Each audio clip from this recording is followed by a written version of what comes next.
So that was the end of our fight against Dracula, 1 versus many game.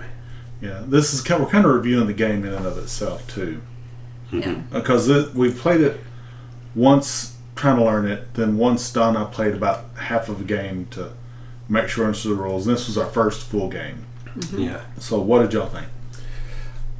To a friend of ours, we played another game called Brook City, and when we were playing, he's like, "There's a good game here, but it feels like it's underbaked," and that's how I feel about this one. There's a good game here, but it feels like it's not quite there. Yeah, the things I do like the game. It's a bit grindy. It's the drawback, and like so far we haven't had a reason to go to the Underdark in any time we've played. I looked online. They said that's where you go to grind to line up, but I don't know.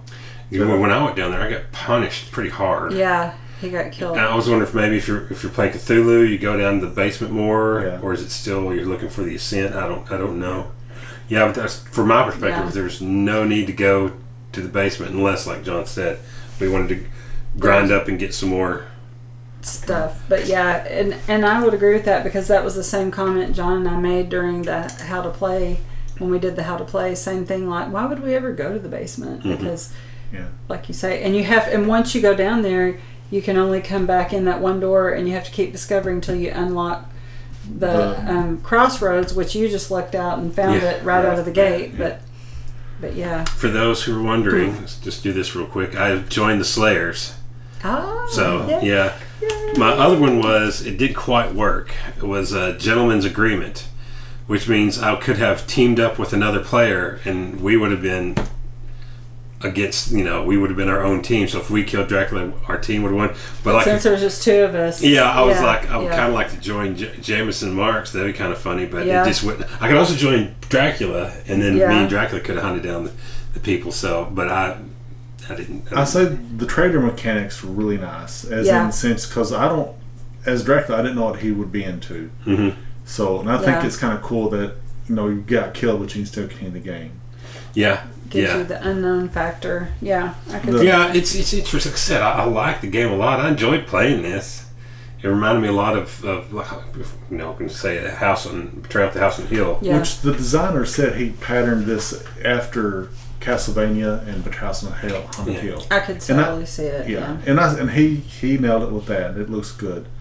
Yeah, the art's fantastic. The art is, to me, the coolest thing about the game. Castle, I like how he put these little red voids. Mm-hmm. Yeah. So when they don't connect, and when they do connect, like the castle we have laid out is this mind trippy castle. But and the art, the monster art is. I'll include some pictures and some close-ups of the art, because the artwork is really great. It is beautiful. I'll say the same thing I said in our How to Play. This little tiny cursive font, it's cool, but it's hard to read. And then the light orange on the red is faint. On the cards, the iconography here. Now we'll give a tip, because I don't like just to complain about stuff. Yeah. I think if they had the cards where you had the iconography, they would put like a black circle around it. Yeah. Or white border. Or white, like this one right here. Yeah. How much that it pops. It would show up. Yeah. But I would put a circle around it, and don't use red fonts on black backgrounds. That's just awful. Like if you hear some clicking, that was me having a flashlight to read some of these. But like the iconography in some of these books, I'll take some pictures and show it up. But you can't see the what it's saying. It says add to the soul value. There's one of these cards. I'll have a picture. It said add attack rate, and I couldn't see what it is, so I had to use my flashlight. Yeah. I would make these fonts about twice as big. I'm sure the designer's a young guy with great eyesight. Yeah. I'm 50 with okay eyesight. So I would make all the fonts a little bigger. Yeah, you can see I brought the glasses out for this one. Yeah. Y'all didn't see it on screen, but I brought the glasses up for this one. And in all fairness, there's probably a lot of people who play the game, and there's a lot of other games we've played that I've had to bring the glasses up that's also. Fair. So this isn't the first one. No.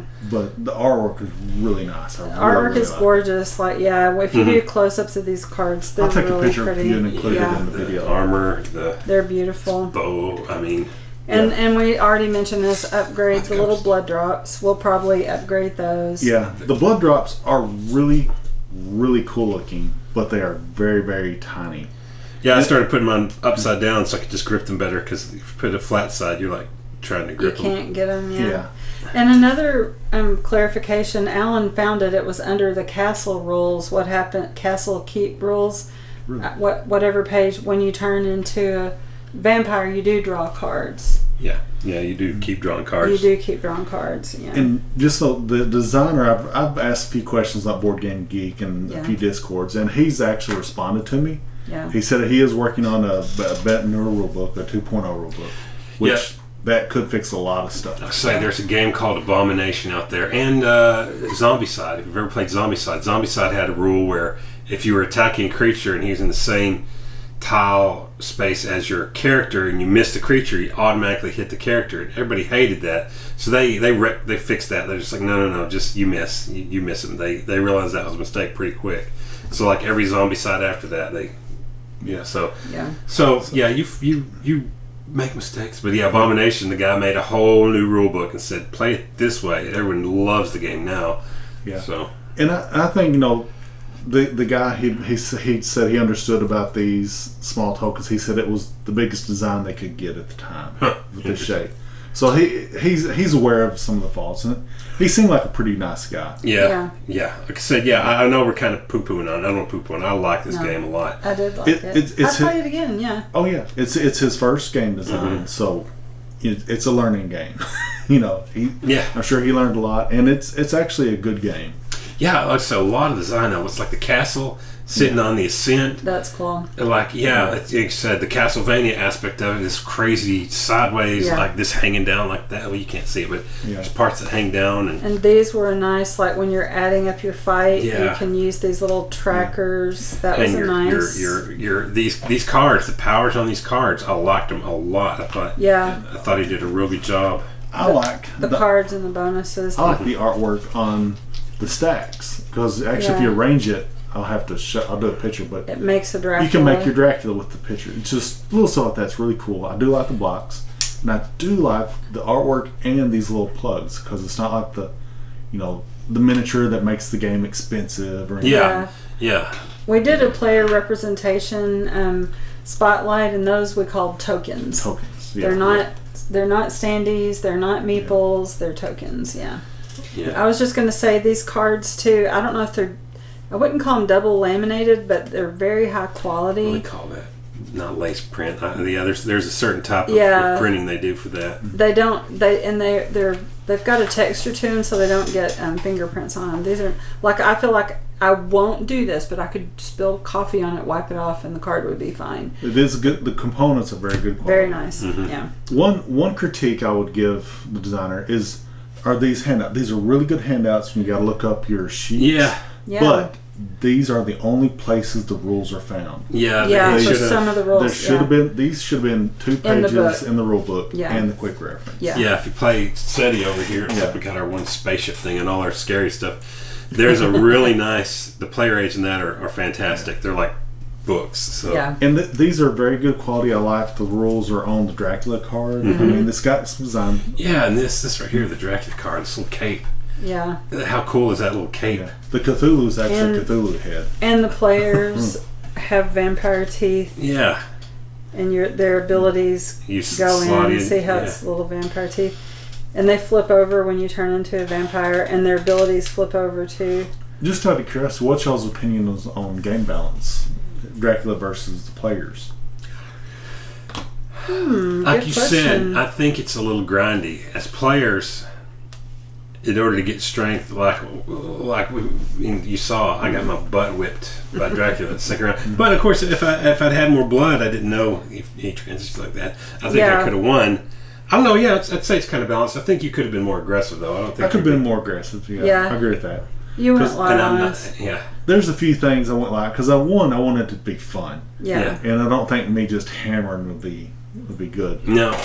But as Dracula player, I ran out of stuff to do quite often. If I was spaced more away, I had problems getting up. I wish I had done more stacks and got a little bit more experience with that. That could have been more fun. But then I'd have to leave my Dracula out of him, which would make him an obvious key to go kill. Yeah. And I think the key for the players is to kill the shadows. Yeah, doing that, I'm realizing the shadows were that's a lot easier to do Than the big fight. Yeah. Either that or trade and bulk up one guy really, really big and look at your synergies.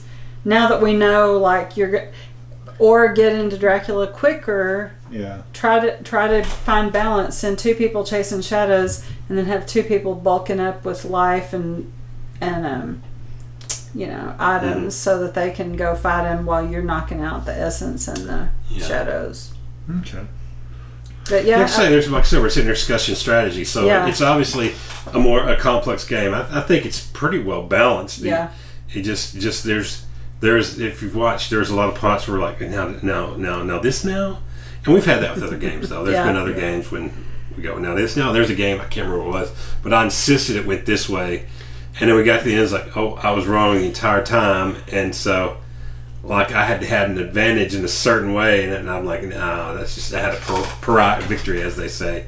But that's how we learn. Yeah, that's how we learn. Again, I was still consider this a learning game because we'd never actually got to fight Dracula in any of our practices or anything like that. So. Yeah, and then we fought him, and because we beat so many monsters, maybe a strategy would be not to burn all your cards and let some of the monsters die, because then. Dracula wouldn't have such a big solo. you were determined to kill one. I was like, you had all this health. It's like, just lose the health and don't kill that one, because he's pretty nasty and you killed him. So he got to be added. He got to be added there. I was thinking that when I was fighting. I was like, I really wish he hadn't killed that guy. He's going to come back, and he did. Yeah. He did. But like I said, I enjoy playing. It was a fun game. I definitely played again. Oh yeah. This might be a countdown we'll have to play the Cthulhu one. I'm sorry, I didn't interrupt you. Add the Cthulhu, because that's one thing. The rules, there aren't really much rules in Cthulhu, so I'm curious how they integrate into this. Do you fight Dracula and Cthulhu, or the other one, or how does that work? I'll start digging through those rules and see what they come up with. This is kind of, there's like, what's that game called? The Last Night on Earth. I think that's we call it the Halloween game, because we play it pretty much every Halloween. This might become a Halloween season game. It may only get busted out once a year, but I think it'll get busted out. Yeah, I mean, I still play it. It's kind of fun. I think you need 4 players, or at least 4 slayers. Yeah, because we did it with 2, and it wasn't. You couldn't explore the castle. You just and the shadows were overpowering. A rule I would implement to speed up the game, like if you just had just like 3 hours to play, or 4 hours. So I think this is about a 3 to 4 hour game. Is I would take like half the upper deck and shuffle in the Ascent.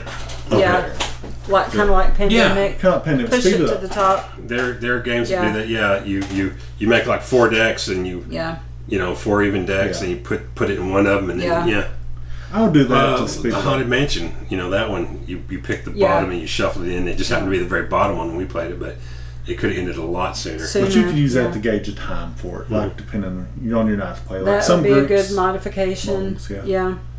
Because the Grand Case will be in the top 4 or 5 of the Dracula stack. Yeah. Mm-hmm. So, Yeah, I would agree with all of that. So, is there anything else you think we need to comment on? Or?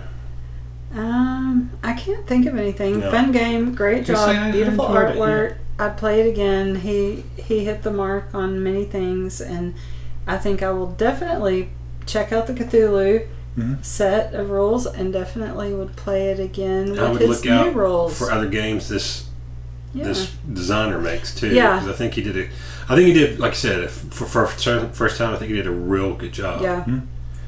And so did his artists. I think rules wise, it's actually solid. Rule book needs work. It just needs it. And he does, And the artwork's great. So I think it's pretty solid. Just some polishing would make it a great game. Yeah. Yeah. Rulebook version 2.0. Yeah. I recently kicked back the game called Stage 1, Famous Stage 1. And when it came out, it had a version 2 rulebook with it. They're like, these came over from China, but in the meantime, it's coming over from China. We did some play testing, and this is a better rulebook. So it That's happens. fair. That's nice. Fair. Yeah. Yeah. There's always room for Sleepy improvement. Hollow. I have a game called Sleepy Hollow, and it came out with when it came out, it also had a corrected rule book. So That's yeah, funny. All right. So I guess we'll go ahead and wrap this up. Yep. So Say thank you for joining us at the Thank you for table joining us. for this playthrough. Please. comment on anything you think we did wrong or anything you might have done different. Yeah. we did some rules wrong. Yeah, like and subscribe. Okay. Join us at fellowshipgames.com. Thank you. Okay.